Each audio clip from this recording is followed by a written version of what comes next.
Okay, so we're back with another Destiny 2 video. You guys already know what it is. I'm here trying to improve your KD. I want you to be a better Crucible player, alright? And the best way to improve your KD is to know what to do and why you're doing it, which is why in this series I'm going to give you a step-by-step breakdown of the decisions that I'm making in the Crucible that, of course, help me maintain a positive KD in the Crucible. You know, let me give you guys one tip right off the bat. If you play Crucible with people that rage, you're just going to do bad, okay? For the most part. The more people rage, the more you get more tilted, the more you get more frustrated with the game. And it's not even the game that you're getting frustrated at, it's the person that's raging. You just don't want to be direct with them and tell them to stop fucking raging. From time to time, I have been the asshole that has kicked that person out of the group just because they're raging. And you know what? I'd rather be the asshole that kicks the person out of the group for raging than just letting him stay. Because not only is he penalizing me, he's also penalizing other people that are in the party and their performances. Listen, guys, it's not rude if it's the fucking truth. Alright? Distant Shore. Okay, I actually kind of like this map. We're going to be using the Hunter. As you guys know, I'm not that great with the Hunter, but it doesn't matter. Nameless Midnight, Urios, Morrigan D. You mad that I'm using meta weapons? Check out the previous episode when I use non-meta weapons. If we learn one thing about the previous episode is that when you play non-meta weapons, you're sort of going to have a niche play style. And I actually didn't do extremely well with those non-meta weapons, guys. So let's see if I can do better with my meta weapons. I actually messed that up. I actually should have run from that encounter. So as you guys know, I say it on every episode, but I'm of course going to say it again. It's a Crucible. It's Destiny 2 PvP. So what do you have to do? You have to play around teammates. So what's the first thing I'm going to do right now in this encounter? I'm going to reunite with my teammates. Alright, I want to help them out as much as I can. And what better way of helping them out than getting completely obliterated by a rocket launcher? It's okay. You know, it's a good thing that we started out the match like this, because from time to time you are going to have, you know, just shitty matches in the Crucible. Again, I'm playing around my teammates. I see that there's this guy in front of me. Okay, he's flanking. Very, very good idea on his part. And we're gonna take this guy out. And of course, now we're basically going to leave. We're playing Clash. We don't want to die, right? If we die, we basically, you know, give the enemy team points. I'm going to regroup with my guy right here. Because if I would have fought this guy later on, like where I was at, where he was following me from, then guess what? I would have lost the gunfight. Okay, and I would have given them a team.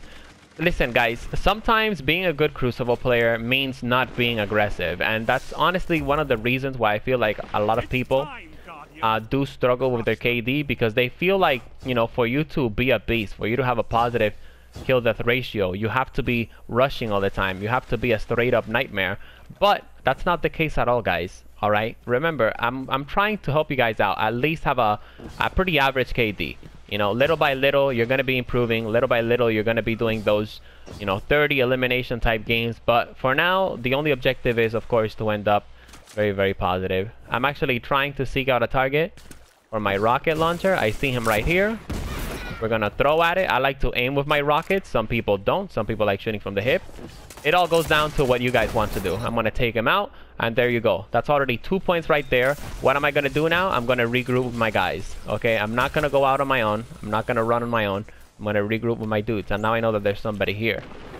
Okay, we got people over here as well. We got a guy here. Let's take him out.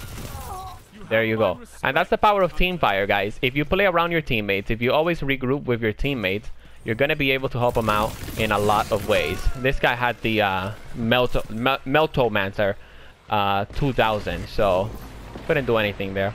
Plus, my aim was also pretty bad as well, so it's alright. So, I want to address something else, right? So, what do you do when you're just getting on in the Crucible? Alright, you just deal with it. That's pretty much it. You know, not every game that I have, I'm actually doing pretty well or pretty decent. You know, this game, this isn't a great game. Alright, I'm actually not helping out my team as much as I want to help out my team, but fuck it. You know, not every game is going to be one of those games where I end up with a 1.86 KD or something like that. Okay, and that's okay, guys. Okay, that's also another reason why I like this series, because I basically put myself out there. Okay, and you guys have seen it a couple of times. You know, sometimes I have games where they're not ideal games, they're not great games, but I post them anyway. Because I'm trying to be realistic here. Alright, I'm not trying to, you know, just show you guys only the beastly games where I end up with a 3.0 KD. That's easy to do. I can just play for like 2 hours or so and just get the best games. I don't want to do that here. Look at that. I think I'm on a 6 kill streak so far, maybe 5 kill streak. And why is that? Because I've been playing around my teammates. I think there's a guy right here. Oh, okay. Never mind. Okay, so here's another tip for Destiny 2 PvP, right? The enemy team is always going to be where your team isn't. I know that sounds kind of obvious, but just remember, the enemy team is on the other side of where your team is at. On the opposite side, I guess you could say. We're gonna harm this guy a little bit. My teammates should be able to finish him off. Holy shit, no they're not, because they're not inside the circle thingy. I actually thought they were inside that thing. I'm gonna start off this encounter with an arc bolt. I actually don't like the arc bolt grenade. Never really did, honestly. But yeah, you know, I do like to use it because it sort of gives you an advantage on gunfights. There we go. My teammate was able to finish off that dude right there. Also, guys, I just want to let you guys know as well. Listen, if you're trying to increase your KD in Destiny 2, as long as you play like me, as long as you just follow the decisions that I make, you should be able to accomplish it. I feel like it's really easy to have a positive KD in Destiny 2, just for the simple reason that, yeah, guys, Destiny 2, you don't even need to get an elimination, right? All you need to do is just sort of get like an assist. As long as you hit someone, it basically counts as a kill. Let's finish off this guy as well. And right here, you know, as you guys have probably noticed, I haven't really been playing super aggressively. I haven't even been playing, you know, getting a lot of kills and stuff like that. But I am managing to stay alive. And that's how you increase your KD, guys.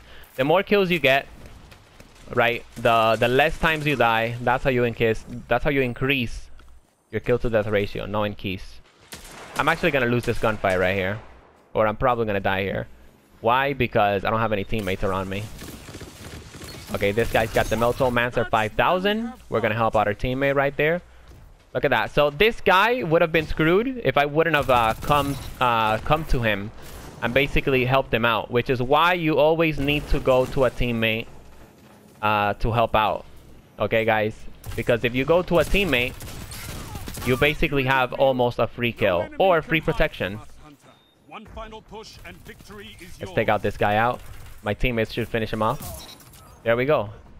That's another elim right there. Oh, I think I'm dead here. Oh, that was clutch. That was clutch. My health is really low. There's no reason why I should be engaging on any gunfights at all whatsoever.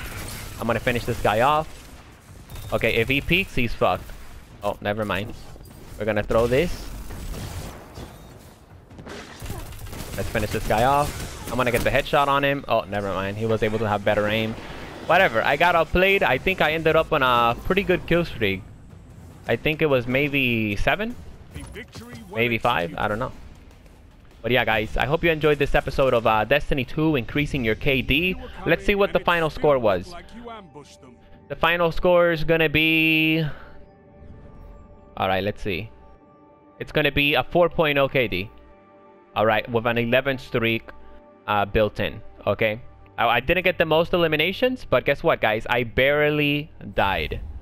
Okay, and I was able to do really, really well. And the enemy team was bad, but then again, it doesn't matter if the enemy team's bad, because you can still get outplayed if the enemy team is bad.